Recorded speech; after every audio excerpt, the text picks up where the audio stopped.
Isang mapangahas at nakakapanibagong Catherine Bernardo ang gumulat sa netizens nang sa gitna ng viral at trending topic ng hiwalayan nila ng boyfriend niya for 11 years na si Daniel Padilla, ay doon naman saktong inilabas ng Preview PH ang mga most daring pictures ever ng aktres. At finally, nagbigay na rin ng reaksyon si Daniel sa pagkalat ng balita na hiwalay na sila ni Catherine.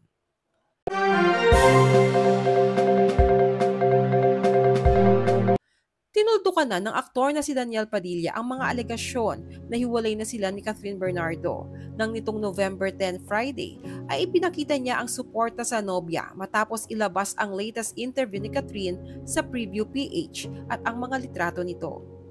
Bilang supportive boyfriend ay nirepost ni Daniel sa IG story ang reels ng interview ni Catherine sa Preview PH at doon ay may isang komento ang sinagot ni Daniel na siya namang kumakalat ngayon sa social media.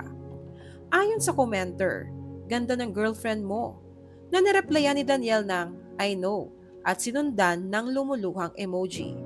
Pagkatapos ay sunod-sunod na nagreply si Daniel sa commenter ng una, tawang-tawa na emoji at sinundan ng isang pulang puso na ibig sabihin ay like o love niya ang naturang comment. Saad ng kachat ni Daniel, hala, nasupalpal ang mga fake news peddlers, eme.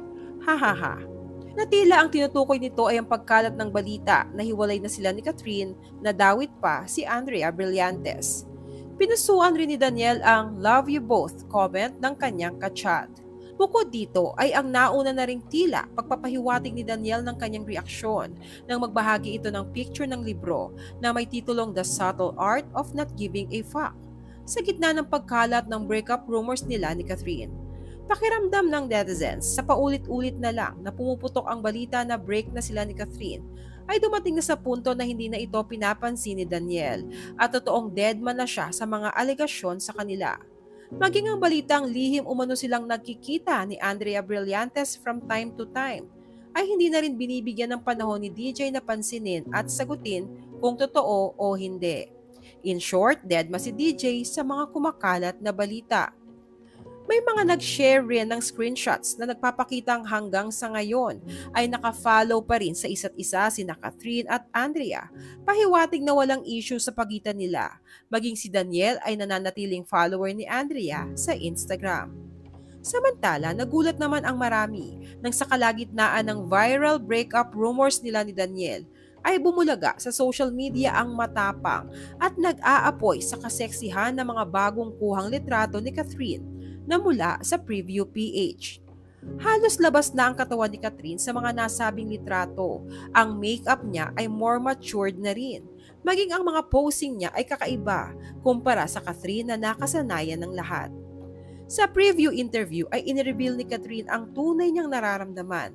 At sa halos 20 years niyang career sa showbiz, ay natutunan niya na hindi kinakailangang i-please ang lahat at gawin na lamang ang anumang magpapasaya sa kanya.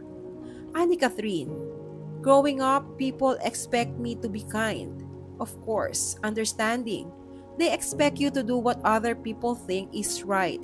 The pressure is just too much. I don't have to please everybody. I just do things that make me happy.